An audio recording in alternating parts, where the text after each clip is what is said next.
आपका स्वागत है हमारे चैनल मंगल ज्ञान दर्पण में। साथियों, रोजाना की तरह आज भी हम आपको एक नई कथा लेकर के आए हैं। मुझे उम्मीद है ये आप जरूर पसंद आएगी। जो मेरे नए साथी मेरे चैनल से जुड़े हैं उनसे निवेदन करूंगा मेरे चैनल को सब्सक्राइब अवश्य कर लें। साथियों, एक जंगल में नदी के किनारे एक मंदिर था।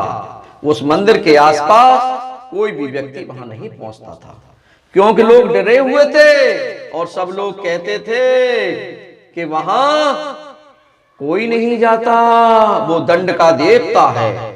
दूर दूर तक यह मिथक फैला हुआ था कि मंदिर एक क्रोधित ग्राम देवता, जिसे दंड का देवता भी कहा जाता था, उसका है और ये देवता पापियों को चुन चुन कर मारता है।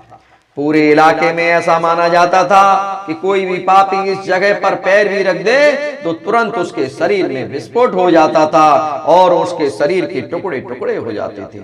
छोटा पापी हो या बड़ा पापी, जिसने छोटी गलती की हो या बड़ी गलती की हो, अपराध सबको मिलता था। दंड के देवता के इस स्थान पर उसकी कोई माफी नहीं थी और इसलिए खौफ इतना ज्यादा फैला हुआ था कि रात तो क्या दिन में भी इस स्थान पर कोई भटकता नहीं था। और इस तरह यह इलाका एक सुनसान, निर्जन और डरावनी जगह बनकर रह गया था। एक रात पूरे इलाके में भयंकर आंधी तूफान आया और तेज बारिश हो रही थी। नदी का पानी पूरे उफान पर था और एक नाव वहां पर आ पहुंचती है।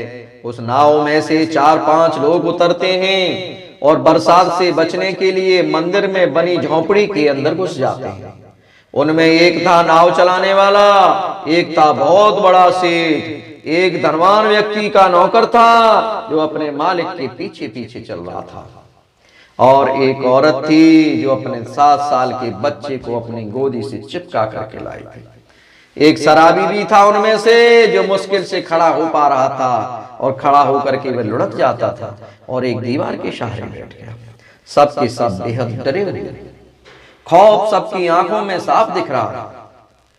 नाव चलाने वाला बड़बड़ाया, हे भगवान, ये तूफान भी ऐसे ही समय में क्यों आया जब हमारी नाव बिल्कुल इस मंदिर के पास पहुंच गई। पता नहीं आज क्या होने वाला है। नौकर बोला, हो ना हो हम लोगों में ही जरूर कोई एक पापी है जिसकी बलि लेने के लिए दंड के देवता ने आज हमें इस नाव को यहाँ ठिकाने लगाया। यह सुनकर वह शराबी सिर हिलाता हुआ उस धनवान आदमी की ओर देखते हुए नशे में झूमता हुआ बोला, हाँ सही कहा आपने, एक बहुत बड़ा पापी यहाँ बैठा हुआ है और इस पापी की बलि लेने के लिए ही यह नाव यहाँ आकर के आज रुकी है। सेठ ने चिल्ला करके जवाब दिया, अबे चुप, गंदी नाली के कीड़े, चोरी के पैसों से शराब पीकर नशे में अपनी बीवी बच्चों को पीटने वाले, तू सबसे बड़ा पापी है। शराबी जोर जोर से चिल्लाने लगा, हाँ मैं शराबी हूँ, लेकिन किसने बनाया मुझे शराबी? किसने मुझे सड़क पर फेंक दिया था? मेरे पास बाप का नाम नहीं था, दुनिया मुझे हरामी कहती रही और मैं तुझसे बदला लेने के लिए जीता रहा। मुझे ऐसी जिंदगी देने वाले अय्यास, आज तुझे दंड देने के लिए देवता ने यहाँ बुलाया है और तेरी मौत का नजारा देखने के लिए मुझे भी साथ में बुलाया है। वह नाव चलाने वाला घबरा करके बोला, आप लोग आपस में झगड़ा मत करिए। आज तक जो भी पापी इस जगह पर आया है वह एक पल भी जिंदा नहीं रहा, उसकी मौत तुरंत आ गई है। हम सब अभी तक जिंदा हैं, इसका मतलब साफ है कि हम सब के सब पापी नहीं हैं। हम खुद जाकर देवता के आगे अपनी गलतियों को स्वीकार कर उनसे माफी मांगे तो माफी जरूर मिल जाएगी। अगर किसी को मरना भी हुआ तो वह अकेले ही मरेगा, सब साथ में नहीं मरेंगे, इसलिए एक एक करके जाकर के माफी मांगिए। यह सुनकर वहां बैठी हुई महिला ने नफरत भरी नजर से उस नाव को चलाने वाले से कहा, क्या कहा तूने? तू पापी नहीं है? भूल गया अपना पाप? याद कर 8 साल पहले जब मैं नाबालिग थी और नदी पार करने तेरी नाव में बैठी थी, तब तूने इस नदी के किनारे मेरे साथ क्या किया था? ऐसा कहकर वे अपने बच्चे के सिर पर हाथ फेरते हुए उसको पुचकारती है और कहती है, यह देख, यह तेरे किए हुए पाप का फल है, तेरे उस बलात्कार का नतीजा है। ऊपर वाले के दरबार में देर हो सकती है पर अंधेर नहीं। आज तुझे सजा देने के लिए देवता ने तेरे ही नाव इस तूफान में फंसा दिया। और वह नाविक भी चिल्लाया और कहने लगा, ज्यादा बकवास मत कर चुड़ैल, मेरा छोटा भाई तुझसे सचमुच बहुत प्यार करता था, लेकिन तूने उसे धोखा दिया और किसी दूसरे के साथ रासलीला रचाई, इसलिए मेरे भाई ने आत्महत्या कर ली थी। और तभी मैंने तय कर लिया था कि तुझे ऐसी सजा दूंगा कि फिर किसी मर्द को धोखा देने के काबिल नहीं रहेगी।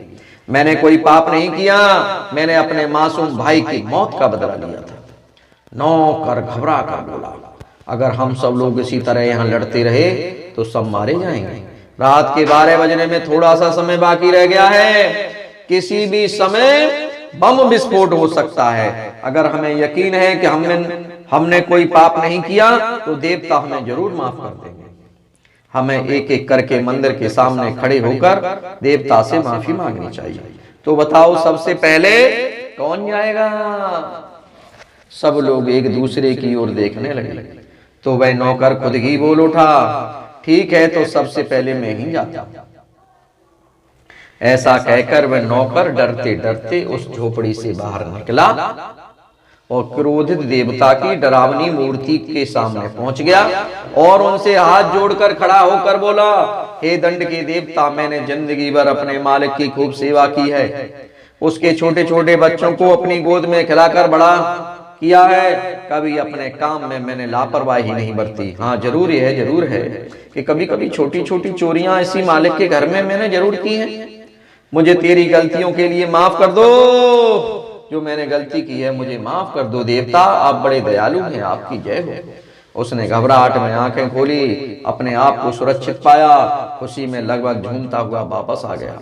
उसकी झोंपड़ी में वापस आने के बाद वहां बैठी महिला ने नफरत भरी नजर से नाव चलाने वाले से कहा, अगर तुझे लगता है कि तू अपने भाई की मौत का बदला लेने के लिए मेरी जिंदगी बर्बाद करके सही काम किया था तो जा, अब तू जा।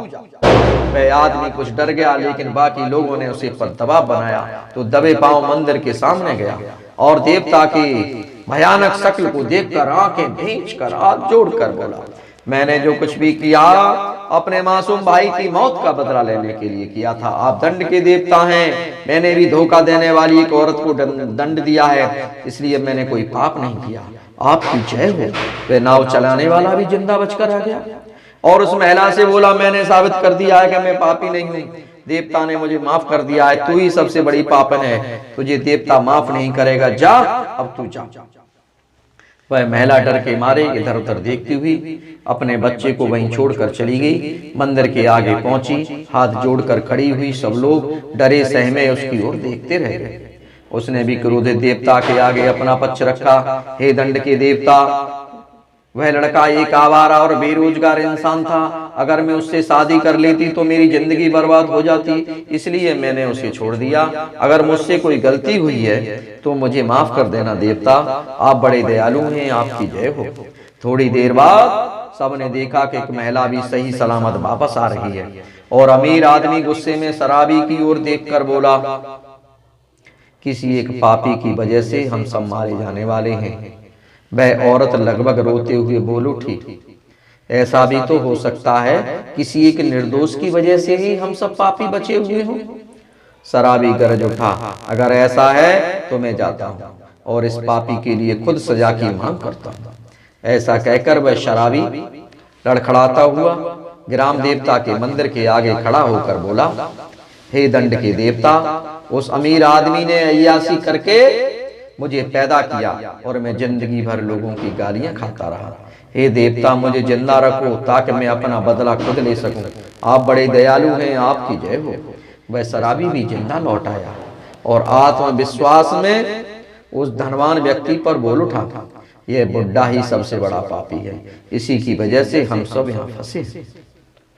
धनवान बुढ़ा जाने में आनाकानी करने लगा तो शराबी ने उसकी पीठ पर लात मारकर उसे बाहर धकेल दिया और वह डरता हुआ मंदिर के आगे खड़ा हो गया, हाथ जोड़कर देवता से विनती करने लगा, मुझे क्षमा करो देवता, मैं मानता हूं कि मैंने अय्यासी की है, लेकिन यह भी सच है कि मैंने बहुत सारा पैसा मंदिरों में दान दिया है और कई बार गरीब लोगों को भोजन भी खिलाया है, इसलिए मेरे अच्छे कामों को देखते हुए मुझे माफ कर देना। आप बड़े दयालु हैं, आपकी जय हो। कोई विस्फोट नहीं हुआ, वह भी खुशी से झोपड़ी के अंदर आ गया। सब लोगों ने उसे बच्चे की ओर देखा और एक स्वर में चिल्लाए, पकड़ा गया पापी यही है, वह हराम का बीज, जिसको सजा देने के लिए देवता ने यह पूरा खेल रचा। इससे पहले कि यहाँ बम विस्फोट हो जाए, इस पापी को उठाकर बाहर फेंक दो। उस औरत ने अपने बच्चे को कसकर पकड़ लिया। नहीं नहीं, ऐसा गजब मत करो, इस मासूम ने कौन सा पाप किया है। लेकिन उन लोगों ने कुछ नहीं सुना। उस औरत को भी बच्चे के साथ जोर से धक्का मारकर झोपड़ी से बाहर कर दिया। उधर जैसे ही उन लोगों ने माँ और बेटा को झोपड़ी से बाहर फेंका और अपनी जान बचाने के लिए वापस झोपड़ी के अंदर भागकर दरवाजा बंद किया, एक जोरदार भयंकर विस्फोट हुआ और पूरी झोपड़ी के परखच्चे उड़ गए। उसके अंदर बंद वे सब के सब लोग मारे गए। उसके चीथड़े चीथड़े उड़ गए। माँ ने घबरा कर अपने बेटे को अपनी छाती से चिपका लिया।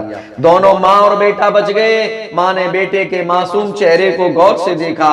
उसके कान में अपने ही कहे हुए शब्द जोरदार ढंग से गूंज उठे, ऐसा भी तो हो सकता है किसी एक निर्दोष की वजह से ही हम सब पापी बचे हुए हैं। दरअसल यह बच्चा ही वह निर्दोष और पवित्र आत्मा था जिसकी वजह से यह सारे पापी बचे हुए थे और अंत तक उसकी मां ने उसका साथ नहीं छोड़ा, इसलिए वह बच गई और बाकी सारे पापी देवता द्वारा दिए गए दंड के भागी बन गई। वीडियो पसंद आया हो तो साथियों मेरे वीडियो को लाइक, मेरे चैनल को सब्सक्राइब अवश्य करें और अपने इष्ट मित्रों में भी मेरे इस वीडियो को कमेंट अवश्य कर दिया करें। जय जय श्री राधे।